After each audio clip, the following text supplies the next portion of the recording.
샬롬 로중 읽어주는 제입니다. 오늘은 7월 7일 금요일 로중입니다. 주님께서 우리 죄를 주님 앞에 들추어 내놓으시니 우리의 숨은 죄가 주님 앞에 환히 드러납니다. 시편 90편 8절. 우리가 우리에게 죄 지은 사람을 용서하여 준 것 같이 우리의 죄를 용서하여 주십시오. 마태복음 6장 12절. 주님의 자비와 은총을 맛보는 하루 되세요. 샬롬 하울람. 누군가를 용서한다는 거, 거기에는 굉장한 용기가 필요합니다. 용기 없이 쉽게 누군가를 용서할 수가 없어요. 특히 그 잘못의 강도가 크면 클수록 용서는 쉽지 않겠죠. 오늘 우리가 함께 읽은 로중 본문은 유명한 예수님의 주기도문입니다. 그 기도의 모범을 가르쳐 주신 거죠. 마태복음 6장 12절에 이런 내용이 있어요. 우리가 우리에게 죄 지은 사람을 용서하여 준 것 같이 우리의 죄를 용서하여 주십시오. 우리는 그동안 이 가르침, 이 기도의 가르침에서 방점을 나를 용서해 달라는 데 찍었습니다. 우리 내면을 들여다보면 추악한 것들이 있잖아요. 그러니까 하나님 이걸 용서해 주십시오 하고 간청하는 그런 기도의 모범을 예수님한테 배우는 거예요. 근데 앞에 방점을 찍으면요, 참 이 기도가 쉽지 않은 거구나라는 걸 알 수가 있습니다. 나에게 죄 지은 사람을 용서해 준 것 같이, 이게 선행되지 않으면 내 죄를 용서받는 게 요원해지는 거예요. 그러니까 이 기도 쉽게 하기가 참 힘들어집니다. 나는 누군가를 용서하고 있는가? 그게 참 쉬운 일이 아니거든요. 흔히 세상에선 이렇게 이야기합니다. 용서도 힘 있는 사람이 하는 거야.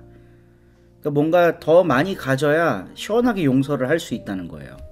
그런데 오늘 예수님의 가르침은 그런 세상에서 떠도는 것들과 굉장히 다른 관점에서 이야기를 하고 있습니다.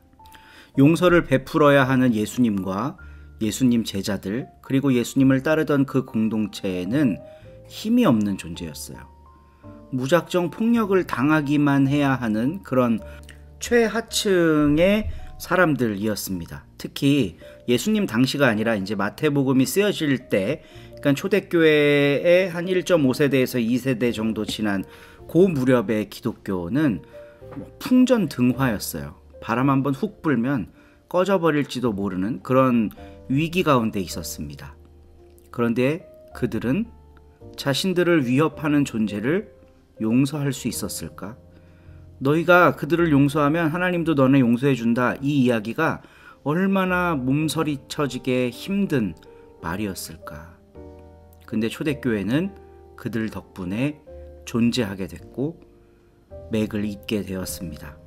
그래서 너무나도 어려워 보이는 이 용서의 기도를 오늘 우리 공동체도 함께 하기를 원합니다.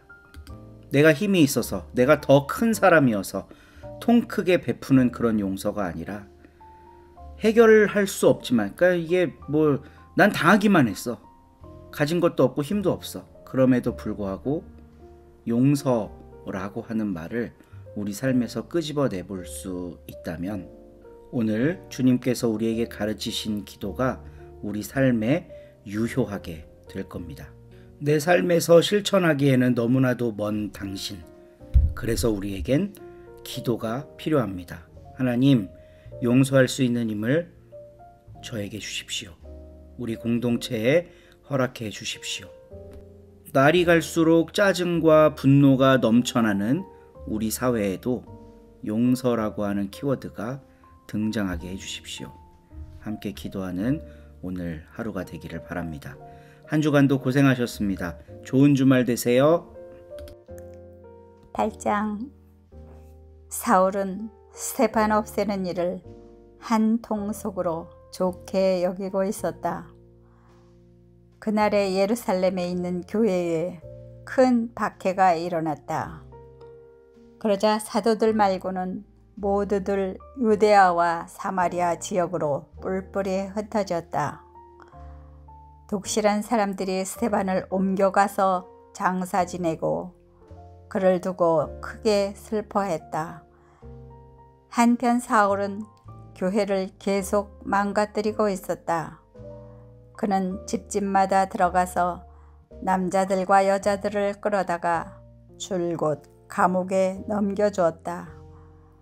뿔뿔이 흩어진 그 사람들이 두루 다니며 그 말씀을 좋은 소식으로 전했다. 필립은 도시 사마리아로 내려가서 그들에게 그리스도를 선포했다. 그러자 필립이 하는 말에 무리들이 한 마음으로 관심을 기울였다.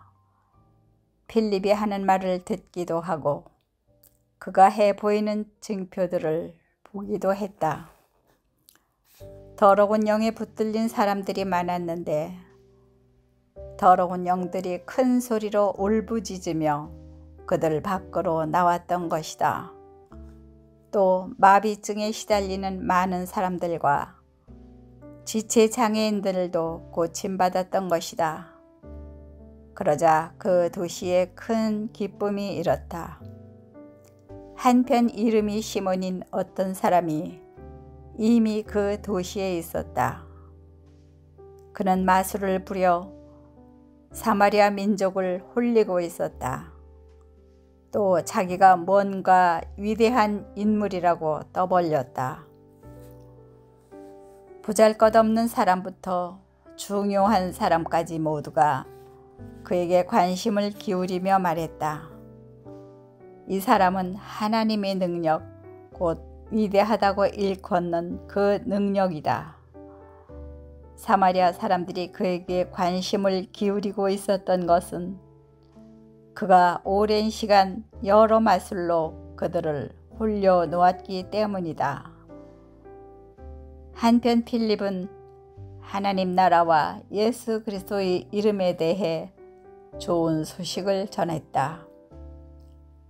사마리아 사람들이 필립의 말을 믿게 되었고 그때 남자들과 여자들이 세례를 받았다. 그런데 시몬 자신도 믿게 되었다. 그는 세례를 받고서 필립 곁에 붙어 다녔다. 또 여러 증표는 물론이거니와 능력을 드러내는 놀라운 일들을 눈여겨보면서 정신을 차리지 못했다. 한편 사마리아가 하나님의 말씀을 받아들였다는 말을 예루살렘에 있는 사도들이 들었다. 그때 그들은 사마리아 사람들한테 베드로와 요한을 보냈다. 베드로와 요한이 내려가서 그들을 두고 기도했다. 그들이 성령을 받도록 하려는 것이었다. 아직까지 그들 가운데 누구 위에도 성령님이 내려오신 일이 없었던 것이다. 그들은 주 예수님의 이름으로 세례를 받았을 뿐이었다. 그때에 베드로와 요한이 그들 위에 손을 얹어 안수했고 비로소 그들이 성령을 받았다. 사도들이 손을 얹어 안수함으로 사마리아 사람들이 성령 받는 것을 시몬이 보았다. 그때 시몬이 그들에게 돈을 가져갔다. 그러면서 말했다. 저에게도 이 능력을 주어 제가 손을 얹어 안수하는 사람이 성령을 받게 해 주십시오. 그러자 베드로가 시몬한테 말했다. 당신의 은돈이 당신과 함께 망해버리기를. 하나님의 선물을 당신은 돈으로 얻어 가진다고 생각했으니 말이요. 이 일에는 당신이 함께할 부분도 차지할 목도 없소. 당신의 마음이 하나님 앞에서 똑바르지 않은 탓이요. 그러므로 당신의 이 악을 회개하시오.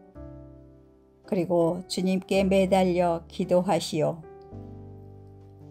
어쩌면 당신 마음에 두었던 의도가 용서될 수도 있을 것이요. 내가 보니 당신은 지독한 질투에 차 있고 불의의 사슬에 단단히 매여 있어. 시몬이 대답했다. 사도님들이 친히 저를 위해 주님께 매달려 기도해 주십시오. 그래서 말씀하신 일 가운데 아무것도 저에게 닥쳐오지 않도록 해 주십시오. 이제 베드로와 요한은 주님의 말씀을 자세히 증언하고 말한 뒤에 예루살렘으로 돌아갔다. 그러면서 사마리아 사람들의 많은 마을에 좋은 소식을 전했다. 주님의 천사가 필립한테 말을 건넸다. 일어나서 남쪽으로 가세요. 예루살렘에서 가자로 내려가는 길에 다다르세요. 그 길은 의진 길입니다. 그러자 필립이 일어나서 갔다. 그런데 보라, 거기에 에티오피아 사람이 있었다. 내관이었다. 에티오피아 여왕 간다게의 왕궁 관리였다. 여왕의 재정일을 다 맡고 있었다. 그는 예배드리러 예루살렘에 왔었다. 그리고 돌아가는 길이었는데 수레에 앉아 예언자 이사야의 글을 읽고 있었다. 한편 성령님이 빌립에게 말씀하셨다. 다가가서 이 수레에 바싹 붙어라. 필립이 달려가서 들어보니 그 왕궁 관리가 예언자 이사야의 글을 소리내어 읽고 있었다. 필립이 물어보았다. 읽고 계신 내용을 이해는 하시는 겁니까? 그가 말했다. 누군가가 나를 이끌어 주지 않는다면 어떻게 이해할 수가 있겠습니까? 그러고는 필립을 청하여 올라타서 자기와 함께 앉으라고 했다. 그가 읽고 있던 성경 구절은 이것이었다. 그는 양처럼 도살장으로 끌려갔다. 어린 양이 털 깎는 사람 앞에서 잠잠한 것처럼 그렇게 그는 자기 입을 열지 않았다. 그는 굴욕을 당하면서 공정한 재판을 받지 못했다. 그의 자손에 대해 누가 이야기하겠는가? 그가 땅에서 생명을 빼앗겨 버렸으니 그 내관이 이어서 필립에게 말했다. 꼭 좀 대답해 주세요. 예언자가 누구를 두고 이 말을 하는 것입니까? 자기에 대해서입니까? 다른 어떤 사람에 대해서입니까? 그러자 필립이 입을 열어 이 글에서 시작해서 예수님에 관한 좋은 소식을 그에게 전했다. 그들이 길을 따라 가고 있을 때 물 있는 어떤 곳에 다다랐다. 그러자 그 내관이 말한다. 보세요, 물이 있습니다. 제가 세례받는 것을 막는 무슨 문제거리가 있습니까? 그리고 명령을 내려 수레를 세우게 했다. 그런 다음 그 두 사람, 곧 필립과 그 내관이 둘 다 물로 내려갔다. 그러고는 필립이 그에게 세례를 주었다. 그들이 물에서 올라왔을 때에 주님의 영이 필립을 휙 데려갔다. 그래서 그 내관은 필립을 더는 보지 못했다. 그는 기뻐하면서 자기 길을 계속 갔던 것이다. 한편 필립은 아스돗에 다시 나타났다. 거기서부터 모든 도시들을 두루 다니며 좋은 소식을 계속 전했고 마침내 카이사레아에 이르렀다. 아멘.